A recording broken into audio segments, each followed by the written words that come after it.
Os japoneses vivem com medo do seu próprio Daijishin, como eles o chamam.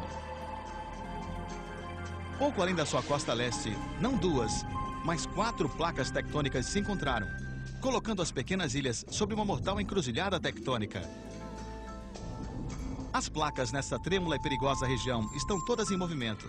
Quando 2 placas são esmagadas uma contra a outra, uma é forçada por cima de outra, criando uma zona de subdução. As massas são imensas. As forças formidáveis geram ondas sísmicas que percorrem a crosta do nosso planeta. O que nós sentimos são os movimentos dessas ondas no nível do solo. Sempre que as placas se esmagam, Tóquio prende a respiração, e enquanto as convulsões da Terra ameaçam a capital do Japão, as repercussões financeiras poderiam desencadear uma destruição nas economias de todo o mundo.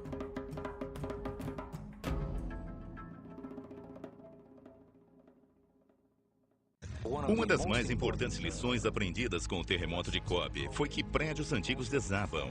Eles precisam ser preparados. Assim, os japoneses iniciaram um programa para fazer uma avaliação dos edifícios antigos. Peter Yenev já inspecionou os locais de 30 grandes terremotos. Apenas 2 dias após o terremoto de Kobe, ele estava lá, registrando a devastação. O que realmente faz falta no Japão, e aliás, na maior parte do mundo, é o conceito de gerenciamento de risco.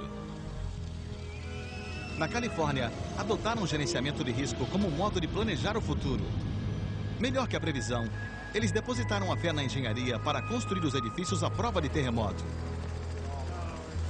EQE, a empresa de Yenev, participou da reforma da magnífica Ópera de São Francisco, danificada durante o devastador terremoto que atingiu a cidade em 1989. Houve algum dano aqui no terremoto de 89? Ah, um monte. Os engenheiros do EQE usam computadores para simular os efeitos de grandes terremotos sobre os edifícios existentes. E aí, projetam as modificações para fazer com que os edifícios assimilem e aguentem esses efeitos. Esse processo de construção é chamado de retroajuste. O retroajuste aumenta a força e a resistência de uma estrutura existente e pode também isolar o edifício do movimento do solo durante um terremoto. Efeitos vitais, como o Centro Médico dos Veteranos em Long Beach, têm a prioridade máxima. Quando o grande terremoto chegar, os hospitais devem permanecer intactos para a sobrevivência dos feridos. O pessoal médico que estará se desdobrando para atender as baixas vai se sentir quase desamparado se a estrutura do edifício ou os sistemas falharem. Esses isoladores de base inseridos debaixo dos pilares da fundação do centro médico absorvem o movimento de balanço do solo, reduzindo os efeitos de um terremoto.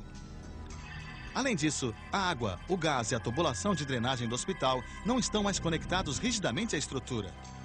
O resultado: o edifício inteiro pode se mover para os lados até 40 centímetros sem destruir o sistema vital de tubulação.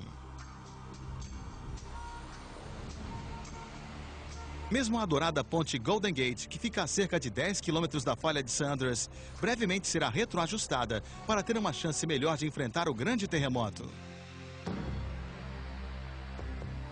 O terremoto de São Francisco de 1906, o último grande enfrentado pela cidade, ocorreu antes da invenção do sismógrafo, mas provavelmente teria registrado um incrível índice de 8,3. A firma de engenharia TY Lin International, que trabalha com a administração da ponte Golden Gate, fez a ponte passar por um terremoto no mesmo nível, mas no computador. O modelo do computador demonstra os pontos vulneráveis da ponte. As torres rígidas, assim como a moldura de aço na qual a rodovia está montada, não vergam com o movimento. Por isso, elas se torcem. A solução: um novo sistema âncora que permitirá que a ponte inteira se eleve e flexione. Esse retroajuste, que custa 175 milhões de dólares, reduzirá dramaticamente o risco de dano contra terremotos comparáveis ao de 1906. Um investimento considerável, mas se a ponte fosse vítima de um grande terremoto, custaria 8 vezes mais reconstruí-la.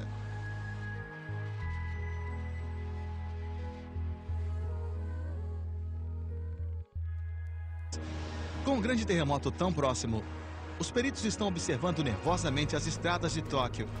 Construídas na pressa de preparar a cidade para as Olimpíadas de 1964, muitas parecem tragédias iminentes. Esse é um típico exemplo da espécie de problema que temos em Tóquio. Essa é a rodovia número 1, que leva direto ao centro da cidade e foi construída no começo dos anos 60, durante um período apressado de desenvolvimento. Foi construída em solo muito instável e macio, e um dos problemas com esse tipo de estrutura é que, veja por exemplo esse pilar atrás de mim, como é antigo. Durante um terremoto, o concreto tende a quebrar e se despedaçar, e as barras de reforço que estão segurando a coisa toda virão abaixo. O resultado é que toda a estrutura vai desabar. Agora estão tentando reverter isso e estão correndo contra o tempo, porque existem milhares dessas colunas. Com tantas rodovias para consertar, Tóquio tem pouca escolha, a não ser consertar as estruturas existentes e esperar pelo melhor. Pilar por pilar, as rodovias elevadas de Tóquio estão sendo embrulhadas com coberturas metálicas. Há esperança de que as coberturas evitarão que o concreto sofra rupturas e se desprenda, como aconteceu em Kobe, com consequências desastrosas.